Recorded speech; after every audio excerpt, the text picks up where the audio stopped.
Welcome to VML on Creativity. It's a special series from Breaking and Entering Media. In this series, we're sitting down with some of the sharpest minds across VML to explore one big question. What does creativity look like today? Because at VML, creativity doesn't just live in scripts, headlines, or beautiful film. It shows up in commerce ideas, platform thinking, real-time culture, long-term brand building, and so much more, and everything in between. In each episode, we'll talk with a different leader across disciplines to understand how they define creativity, how it shows up in their work, and how they're helping the biggest brands in the world make meaningful things that last. You'll hear about the campaigns that push the boundaries, ideas born from data or emotion, and what it really takes to keep great ideas alive inside a massive agency. In this episode, we sit down with Manuel Bordé, Global Chief Creative Officer of Commerce at VML, to explore how creativity shows up where it matters most at the moment of purchase. Manuel breaks down the power of commerce-led ideas with two standout campaigns. Kleenex Score, a smart partnership with IMDb that predicts when a movie might actually make you cry and prompts you to buy tissues instantly. And Name This OREO, a viral, gamified experience born from the internet culture that rewards fans with discounts for mastering Oreo's playful cookie language. We dig into how commerce can go beyond coupons and into true brand storytelling, and how smart, culturally rooted work can both drive sales and build brand equity. Let's get into it. This is the Breaking and Entering Advertising Podcast, and as usual, I'm your accomplice, Gino Schellenberger. Kick it, Mikey.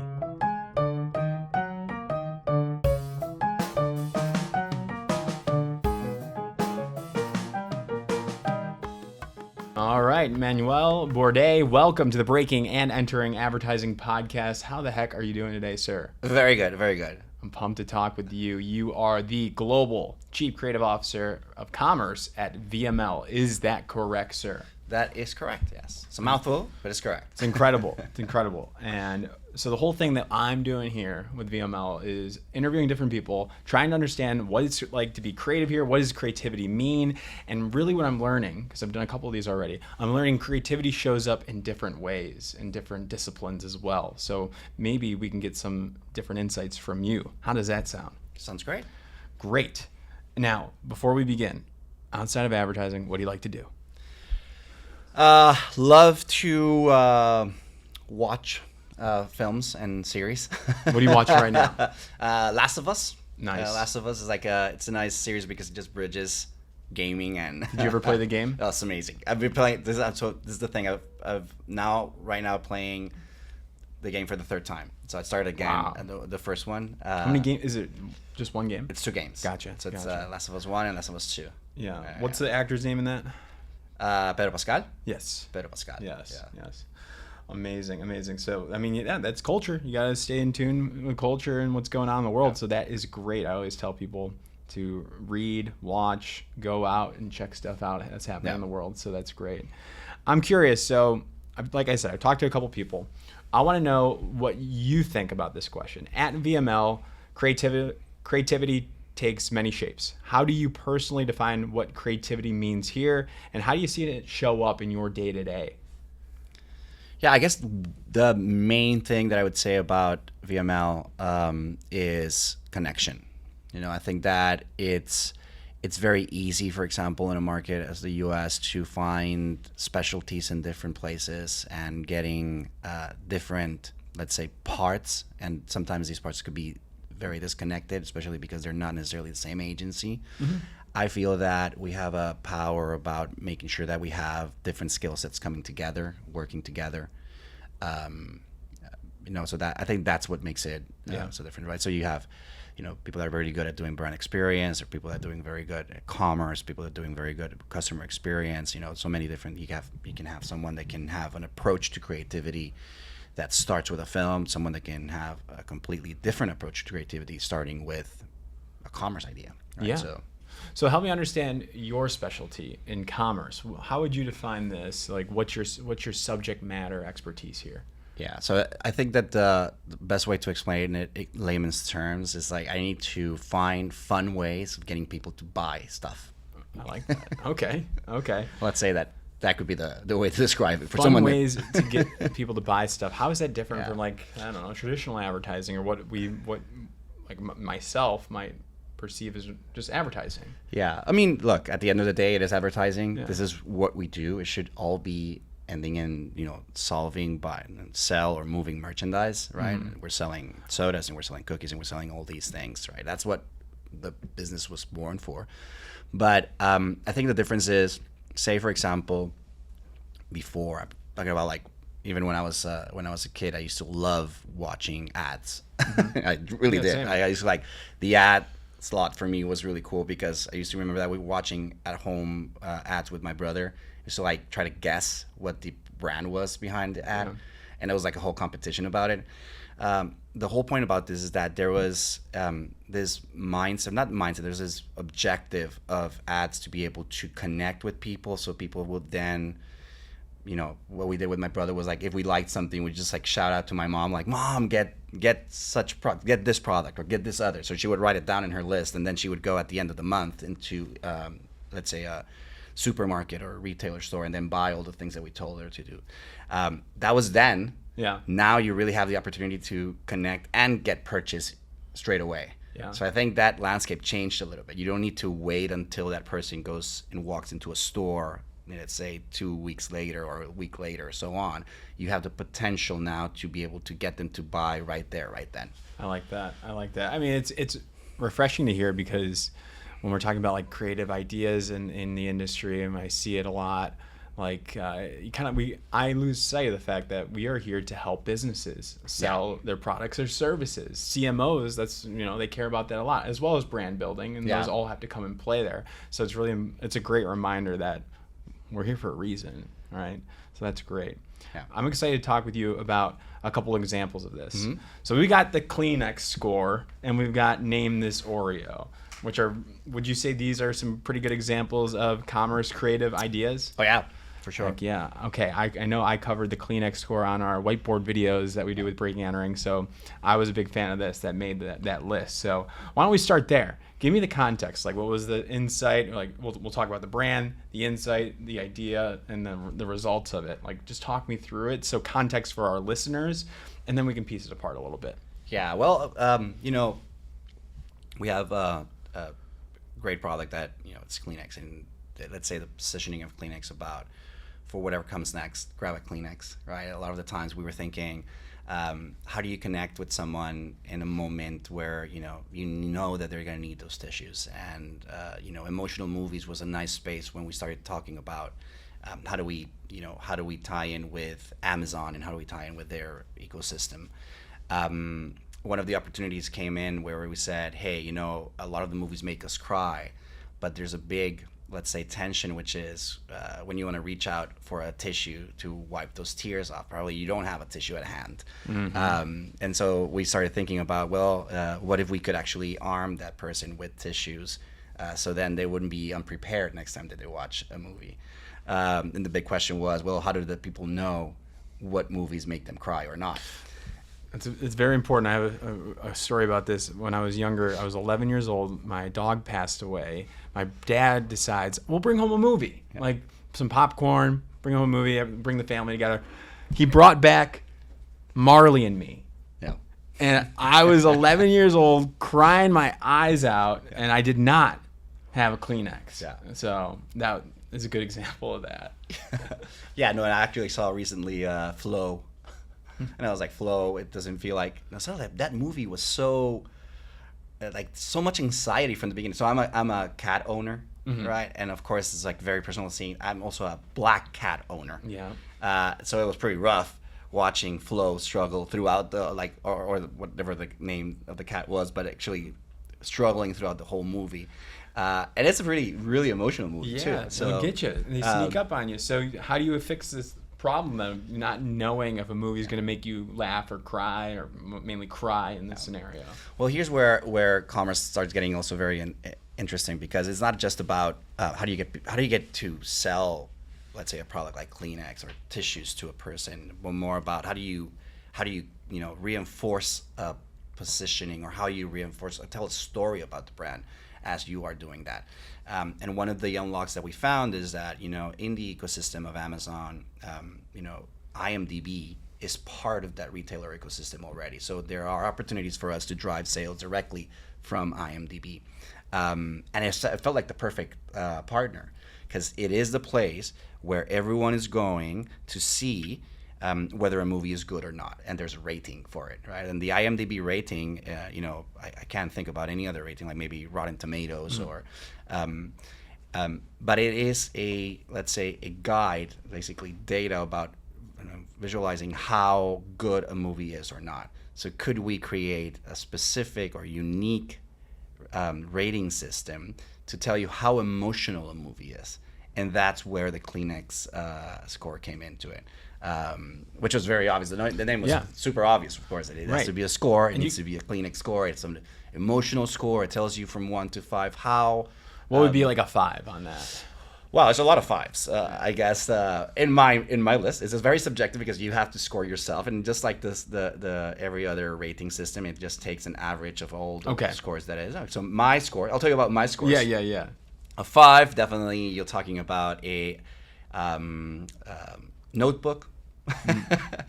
Bridge to Terabithia, for example, super. That was definitely a 5. I have there's a conflict about Toy Story. I consider Toy Story 3 a 5. Yeah, that was very rough. For sure. Yeah, watching it, watching them give away his toys. Other people don't. That was tough. Yeah. And for Jack, who's our co-founder, any movie where there's a breakup would probably be a 5 for him, because It's too close to home.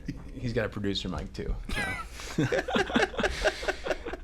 It sounded really good when I just said that right now, just out of nowhere. Oh, it's like, who's this ghost? Gino talked to me as if I wasn't in the room, but I'm here. Yeah, he's here.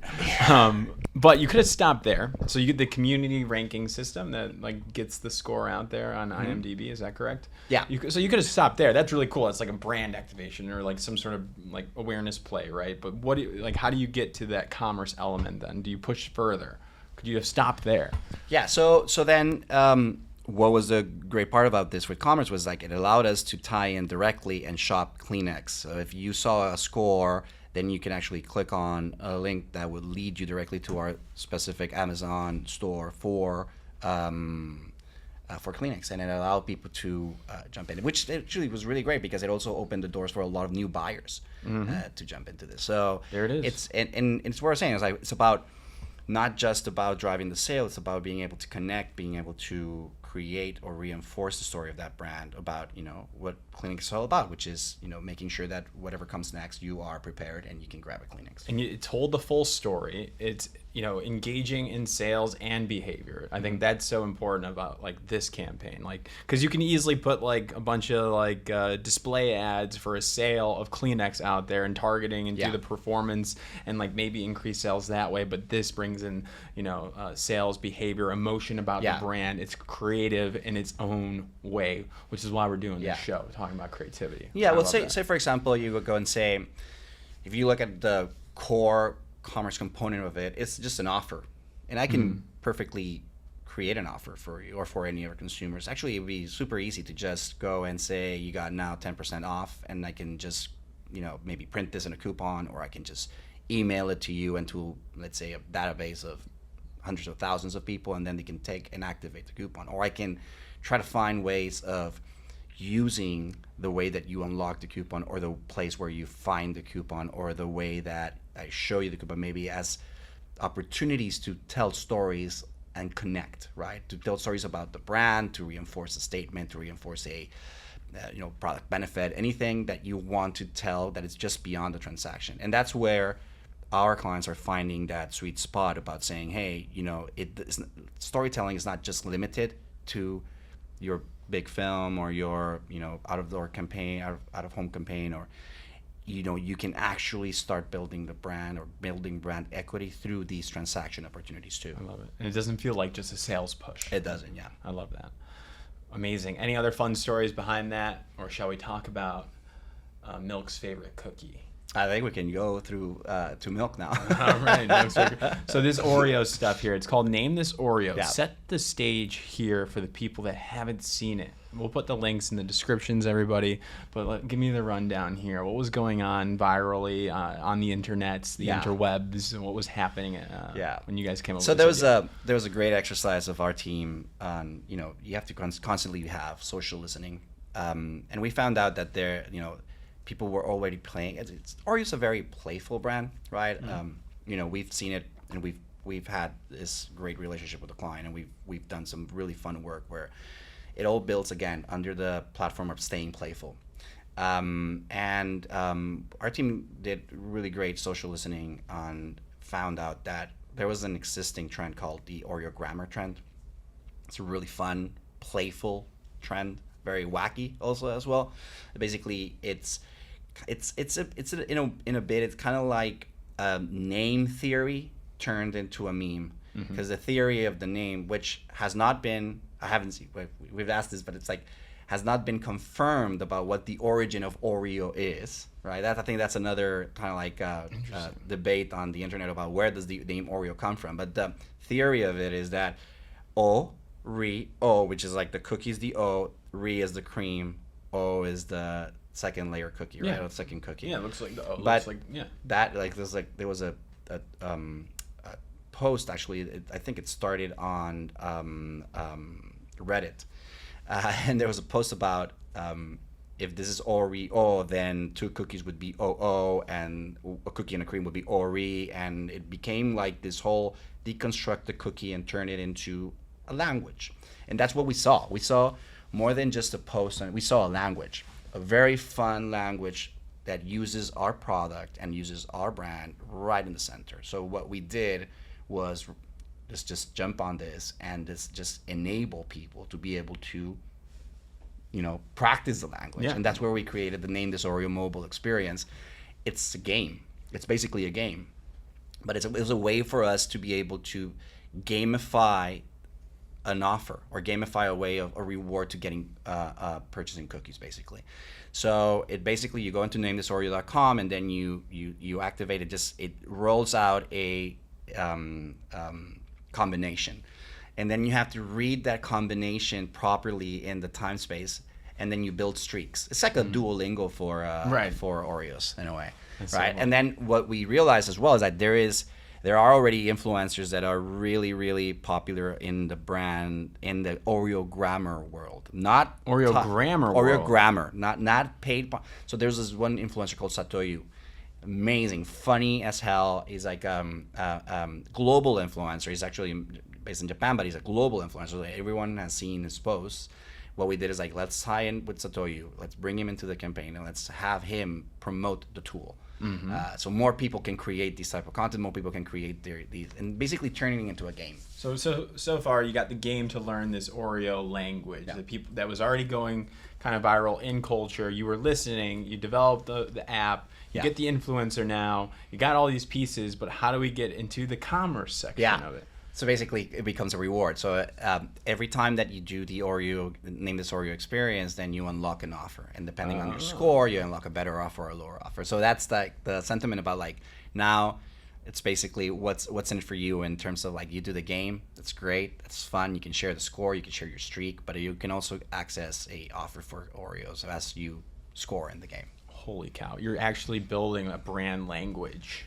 Like that's insane. It's so, people are learning something and interacting with the brand heavily, and then they get the offer, and then they get that reward. But it's also so tied to the brand, which was what I'm saying. Like, it's not just creating a fun experience for the sake of a fun experience, or turning a coupon into a gamified coupon just for the sake of gamifying something or making it.